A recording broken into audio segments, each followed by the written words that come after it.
I know a lot of people have been asking about the RV version of STARLINK and how maybe it works or have questions about it. I got it a week and a half ago and I decided to mount it in my truck.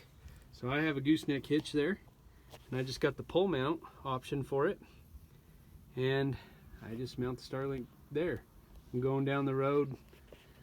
If you make lots of turns, it's hard for that antenna to keep up.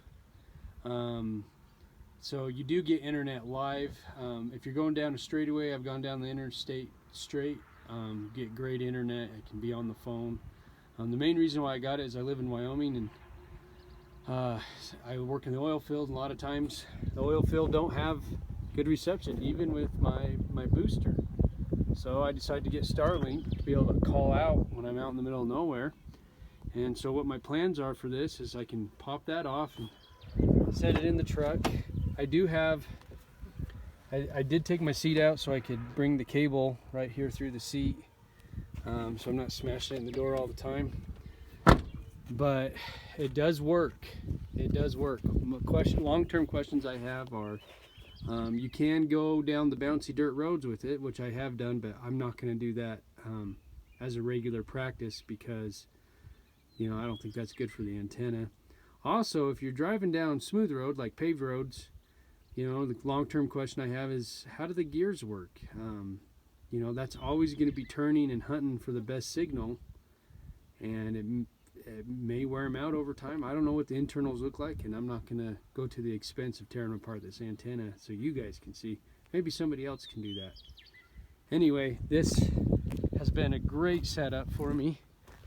Being in the back of the truck like this stays out of the, it's a perfect height, just stays out of the wind, and I'm able to just fly down the road. Going 80 here in Wyoming at the fastest is what I've gone with 50-mile-an-hour crosswinds, and it seems to have done absolutely great. I'll keep an eye on it in my rear view mirror. And anyway, so it does work going down the road. I'm gonna try, I'll probably do a video later on once I find the right setup for it, of doing a kind of a spring shock on it if I want to eventually go down dirt roads with it. Probably a good idea to just do that anyway. But for those of you asking, yes, it does work going down the road.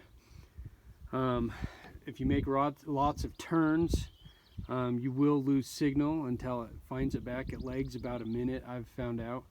But yeah, it's pretty good, and it is. We'll probably see a lot more of this in the oil field, just because it's the convenience of being able to make a phone call instead of having to climb the nearest hill to get out. Anyway, hope this helps somebody. Okay, thanks.